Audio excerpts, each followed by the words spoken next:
before I get to it, I just want to say that I wrote it 4 years ago, and when I wrote it under 5 minutes. And when I look back, my poem was staring at me. And it's a very special poem to me. And I can only, in one hand, I can count how many times I've performed it. And it'll be 5 times here tonight. So, this is LaLa. I gotta put this down though, because I can't fuck with this mic. I'm sorry. I need a mic stand. LaLa never stands tall and she never looks up. No hope for the future, just the will to sign off. A razor in her right hand, as with her left she pours more rum. She hears a voice say, let's forget about tomorrow, LaLa, because it's gone, baby, gone. She whimpers at this voice and pleads for why. Why was my innocence lost? In a flash she is 7 again. In a flash she is back there again, where it's hot, dark, and sticky. Sticky, hot, and dark. Where his drunken breath lingers and his cheek cologne consumes her, and she is again lost, gone, lost, gone. He says, I love you, mi muchachita linda, and slips her the tongue. Her body is paralyzed, her soul went hiding somewhere far. She wants to yell for help, but feels like she will throw up. Oh God, please help me. Oh God, save me from my father's claws. He parts her legs and climbs on her. Her rainbow bright nightgown is dank with his sweat. As he buries his rough face into her tiny little neck, LaLa starts to shake and tremble under his gaze. Her offender senses this and with haste covers her mouth. His cowardly touch is desperate, careless, and she again is forgotten in this haze. It's okay, pequeña flor de mi alma, I'm your papi, and this is how I show you my love, he says as he rubs his manhood on that spot. LaLa knows this is wrong. She remembers what her mother said about that spot.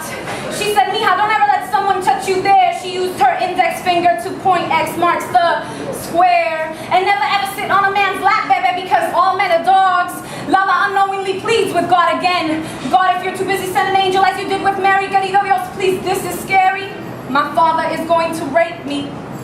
So God answers the prayer with a loud knock at the bedroom door. The angel's name was Wanda. In an instant, that bastard jumped off of LaLa and answered the knock on the door with a "¿Qué pasa?"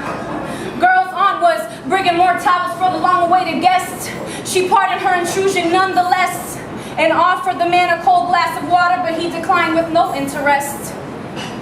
She asked the 7-year-old if everything was okay, and the child nodded yes, much to her own dismay. With her eyes, she pleaded towards her aunt not to leave, but never jumped out of that bed, much to her own disbelief. Still, God showed himself again.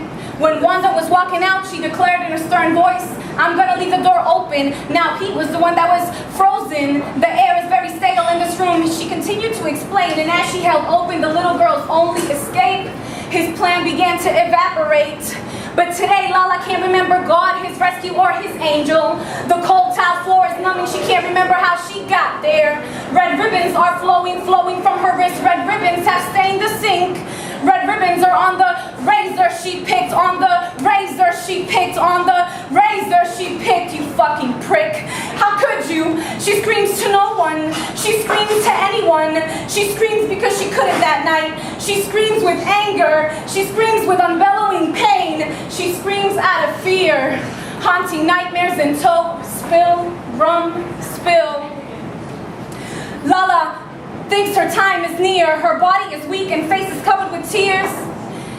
Doesn't want God's help, hasn't heard from her dad in 21 years. No, I'm sorry, not even a please forgive me, my dear. She feels her body let go and she tells herself she is ready for whatever. As she does though, she hears a voice tell her, my child, you've forgotten me. My child, you forget that you can talk and confide in me, that I will listen and respond and aid in any of your despair. Even now when you think I have abandoned you, I am the air you breathe and the strength in your feet. So LaLa pleads with God again. Help me, Lord, to forgive and forget.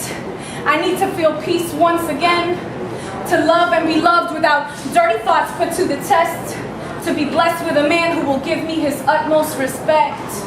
And God answers, my child, by my blood your sins were forgiven, and all I'm asking you to do is to crawl to the kitchen, for I will carry you the rest of the way to the door, where no one is knocking.